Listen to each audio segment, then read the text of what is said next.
যখন তারা হত্যা করেছে তেমনি ভাবে আমরা কষ্ট পেয়েছি। কারণ এদেশে হিন্দু, মুসলিম, বৌদ্ধ, খ্রিস্টান, পাহাড় এবং সমতলের যারা আমরা বাসিন্দা রয়েছি, এবং রিক্সাওয়ালা থেকে শুরু করে কৃষক, শ্রমিক, পেশাজীবী এবং ডাক্তার, ইঞ্জিনিয়ার, আইনজীবী, ব্যবসায়ী, সর্বশ্রেণী পেশার মানুষ এদেশে বসবাস করে, এদেশকে ভালোবাসে। তাই এদেশে কোনো অশান্তি চায় না, অশান্তি দেখতে চায় না।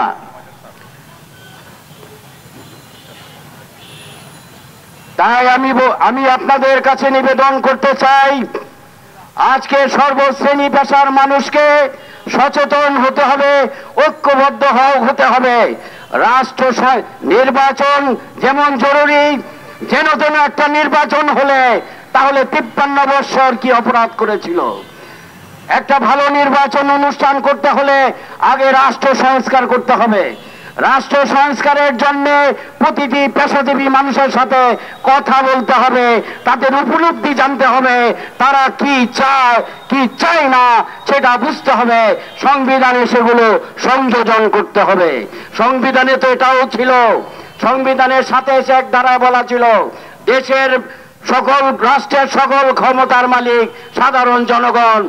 আমি কোন নেতাকে বলতে শুনি নাই, শুধু বলতে শুনেছি সকল ক্ষমতার উৎস নাকি নাগরিক। কিসের উৎস? নাগরিক মালিক। আজকে যদি রাষ্ট্র সংস্কার না করে তড়িঘড়ি করে একটা নির্বাচন হয়ে যায় তাহলে সে আগের মতোই হবে।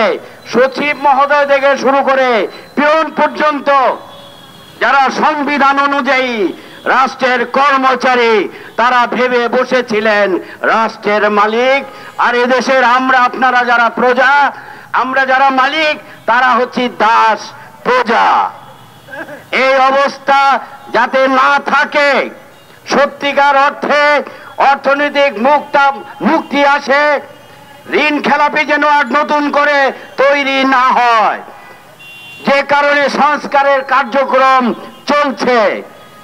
তবে সরকারের কাছে আমরা মুসলিম লীগের পক্ষ থেকে যেটা নিবেদন করতে চাই, দীর্ঘ 16 বছর নির্বাচনী স্বাদ থেকে এদেশের মুক্তিকামী, গণতন্ত্রকামী মানুষ যেহেতু বঞ্চিত, তাই অতি দ্রুত বিভিন্ন দল থেকে আহ্বান করা হচ্ছে, আপনি একটি রোডম্যাপ ঘোষণা করুন এবং সংস্কার সম্পন্ন করে একটি সুষ্ঠু, অবাধ, নিরপেক্ষ অংশগ্রহণ নির্বাচন অনুষ্ঠান করুন, সংবিধান সংশোধনের প্রস্তাবনা আনুন।